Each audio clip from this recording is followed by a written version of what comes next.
हे आता कसं पोट भरतलं सांग. हे गव्हर्नमेंट काय करायला, फॉरेस्ट डिपार्टमेंट फोन लावल्या फोन उचलायला तयार नाहीत, काय यायला तयार नाहीत. आणि आमची ही रात्रीची अशी नुकसान करायलेत हे गवेरेडे.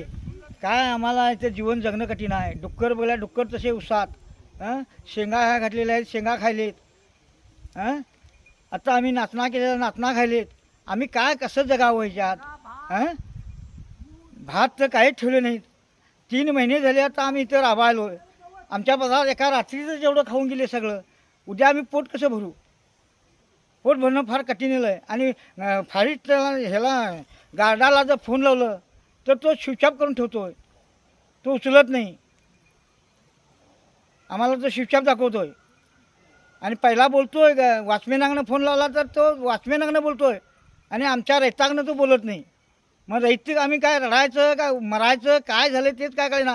मग त्यांनाच जर ती जनावरं पाळायची असेल तर आमची नुकसान भरपाई काय काय पिकतं ते आम्हाला द्यायचं आणि तिने ती जनावरच पाळू देत. माणसापेक्षा ती जनावरं त्यांना श्रेष्ठ आहेत असू देत, आमचं का म्हणणं नाही. नाहीतर त्यांनी आमच्याबरोबर येऊन इथे रखवाली करायचं. रखवालीला आम्हाला संरक्षणासाठी तो गार्ड पाठवून द्या. आम्ही ते टोणे घालून देतो. आम्ही कसं झोपतो तसं तो झोपेल एक बाजूला, आम्ही बी झोपतो, तो गार्ड बी झोपून देत. आणि जरा राखून दे की सगळं आमचं. त्याने पगार घेतात, आम्ही का पगार आहे आम्हाला. आम्ही रात्रभर दिवसभर कष्ट करतो.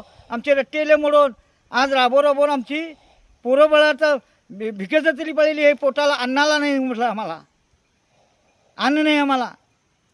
हे गवेरेडे हे जंगली जनावरं ही आम्हाला फार त्रास दिलेत. फॉरेस्ट डिपार्टमेंट पूर्ण आम्हाला त्रास द्यायला आहे. त्यांनी येऊन आपलं येऊन बघायचं आणि त्यांनी फोटो मारून आम्ही तिन्हीच निघून जाऊन ते व्हिडिओ करून पाठवायचा. आम्ही तर पाठवणारच, तरी तिन्हीसुद्धा नेऊन बघून जावं असं आमची इच्छा होती. पण तिने यायला तयार नाहीत.